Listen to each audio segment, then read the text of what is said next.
অত্যাবশ্যক ক্ষেত্রে গ্যাস যোগানে অগ্রাধিকার। কেন্দ্রের অগ্রাধিকারের তালিকায় রয়েছে যানবাহনের গ্যাসও, আর তাতে নেই এলপিজির উল্লেখ। সেই অটো এলপিজির দামই বুধবার বাড়িয়ে দেওয়া হলো সরকারি কোনো ঘোষণা ছাড়াই। অটোর এলপিজির দাম এক ধাক্কায় লিটারে বেড়ে গেল 5 টাকা।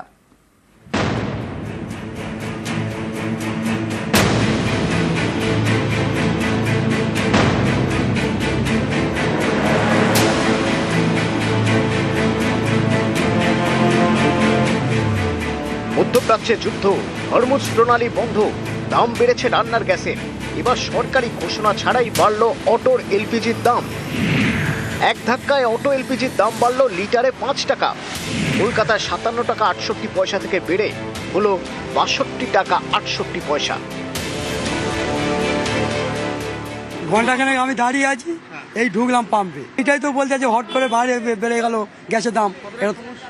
সমস্যা তো হচ্ছে, গ্যাসের দামটা কেন বাড়াবে? আপনারা তো ভাড়া বাড়াতে পারছেন না, ভাড়া বাড়ায় না। ভাড়া বাড়াতে গেলে আমরা প্যাসেঞ্জার লেবে যাচ্ছি, যে বাসে যাবো, এখানে অটোয় যাবো না, তাহলে কোন দিকে সামলাবো আমরা? আমার সমস্যা ওই যে গ্যাসের প্রবলেম পড়ে গেছি, ভাড়াও বাড়ছে না, এইদিকে সব জিনিস বেড়ে যাচ্ছে। জ্বালানি জ্বালা, এ নিয়ে মঙ্গলবার বিদেশমন্ত্রী এস জয়শঙ্কর ও পেট্রোলিয়াম ও প্রাকৃতিক গ্যাস মন্ত্রী হরদীপ সিং পুরীর সঙ্গে বৈঠক করেন প্রধানমন্ত্রী নরেন্দ্র মোদী। মঙ্গলবারই এসমা জারি করে কেন্দ্র। গ্যাসের যোগানে কোন কোন ক্ষেত্রে অগ্রাধিকার তার তালিকা প্রকাশ করে। তাতে 1 নম্বরে রয়েছে পাইপ বাহিত রান্নার গ্যাস, বাড়ির এলপিজি সিলিন্ডার এবং যানবাহনের সিএনজি। এসব ক্ষেত্রে 100% যোগান থাকবে। এই তালিকায় নেই পরিবহনে ব্যবহৃত এলপিজির কথা, যা ব্যবহৃত হয় অটোয়। সেই অটোর এলপিজির দামই বাড়িয়ে দেওয়া হলো সরকারি ঘোষণা ছাড়া। পাম্প মালিকদের মোবাইল ফোনে ঢুকেছে দাম বৃদ্ধির মেসেজ। এই যে দাম, রিটেল সেলিং প্রাইস যাকে আমরা আরএসপি যখনই কমে কিংবা বাড়ে, আমরা 3টে মাধ্যমে ইনফরমেশন পাই। তার মধ্যে অয়েল মার্কেটিং কোম্পানির কাছ থেকে একটা মেসেজ আসে, দ্বিতীয় ওদের কাছে একটা মেল মাধ্যমে ওর খবর পাঠায়। Mostly all pump covered by automation. যদি কোনো দাম কমে কিংবা বাড়ে, আমাদের এন্ড থেকে নেই, কোম্পানি এন্ড থেকেই ওরা কি করে রিটেল সেলিং প্রাইসটাকে আপডেট করে দেয়। সুতরাং ডিলার তরফ থেকে না আমরা রেট কমাতে পারি আর না আমরা বাড়াতে পারি। অটো এলপিজির দাম যে লিটারে 5 টাকা করে বেড়ে গিয়েছে, বুধবার তা পাম্পে গিয়ে জানতে পারেন অটো চালকরা।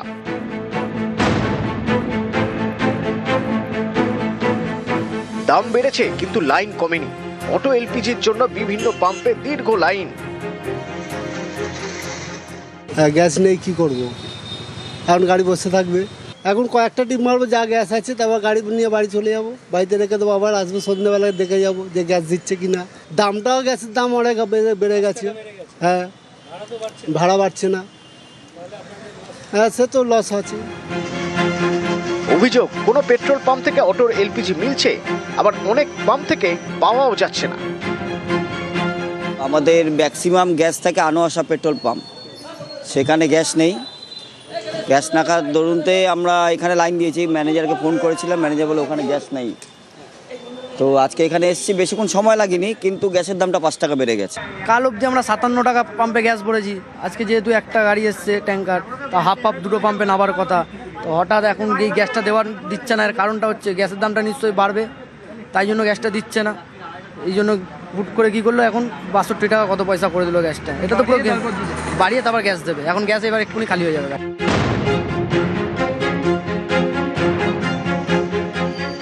নিউজ 18 বাংলা।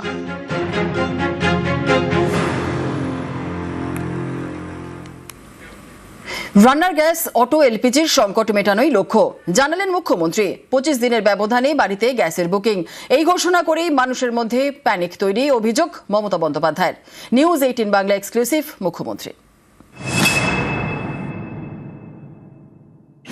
আমি সবাইকে বলছি, মানুষ আপনি যদি ভালো থাকেন সবাই ভালো থাকবেন।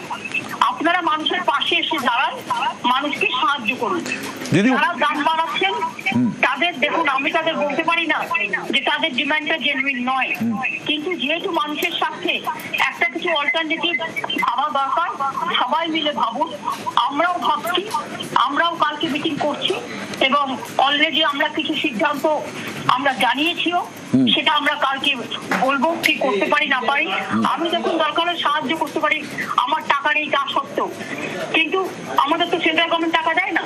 কিন্তু আমরা টাকা দিলেও যে গ্যাসটা পাবো তার তো কোনো না না কোনো গ্যারান্টি নেই, টাকা দিয়ে গ্যাস পাওয়া যাবে না। তার কারণ গ্যাসের সাপ্লাইটাই বন্ধ হয়ে গেছে। ইতিমধ্যে আমাদের যে রাজ্যগুলো থেকে খবর আসছে উত্তরবঙ্গের অবস্থা সব থেকে শোচনীয়, কারণ উত্তরবঙ্গ একটু প্রত্যন্ত জায়গায়, যেহেতু সেখানে প্রতিটা মানুষ যে বুকিং করতে পারতেন ফোনে, সেখানে ফোনে কেউ বুকিং করতে পারছে না। সমস্ত গ্যাসের দোকানের সামনে লাইন পড়ছে সাধারণ মানুষের, সবাই আতঙ্কিত হয়ে পড়েছেন। কারণ ওরা এর জন্য গভর্নমেন্ট অফ ইন্ডিয়া দায়ী। কেন তারা অ্যানাউন্স করেছে যে 25 দিন আগে পাবে না?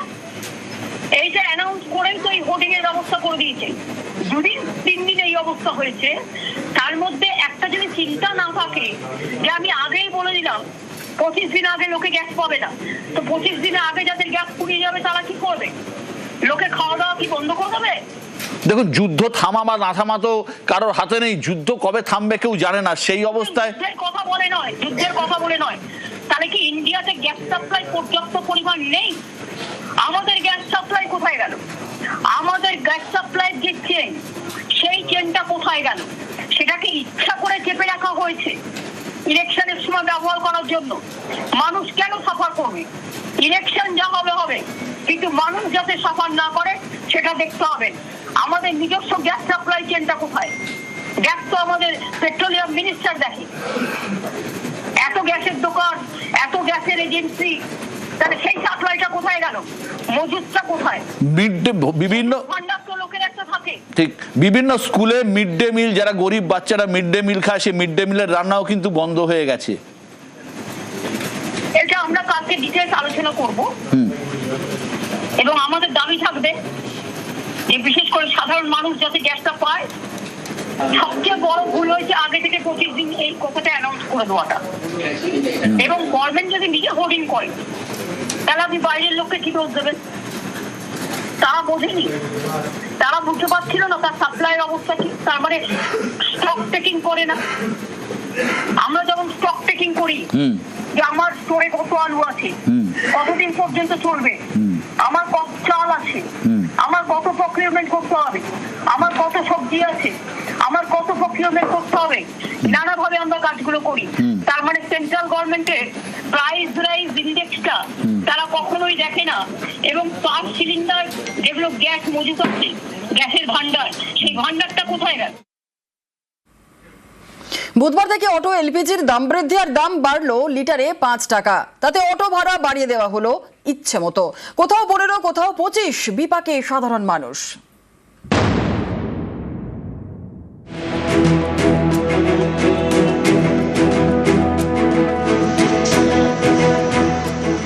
বুধবার অটোর এলপিজির দাম বেড়েছে লিটারে 5 টাকা। এর জন্য অটো ভাড়া বাড়িয়ে দেওয়া হলো 25 টাকা। একেবারে ঝোপ বুঝে কোপ।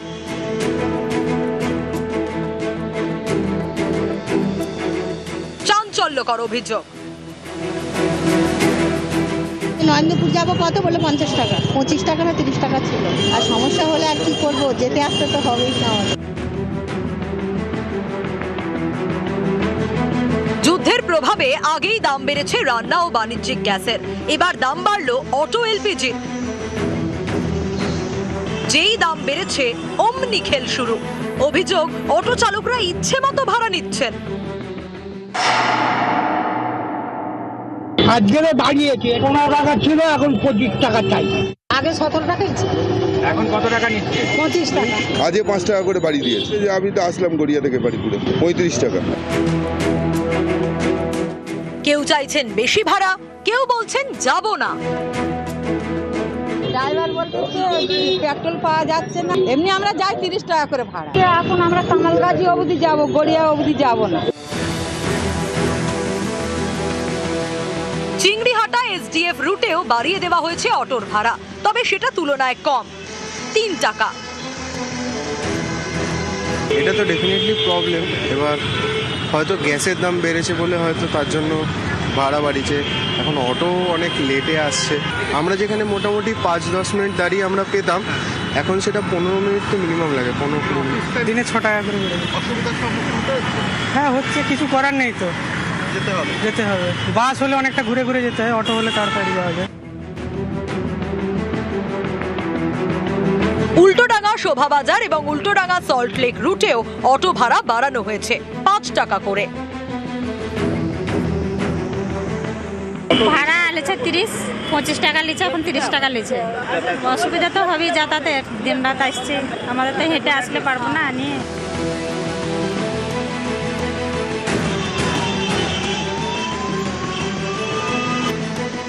নিউজ 18 বাংলা।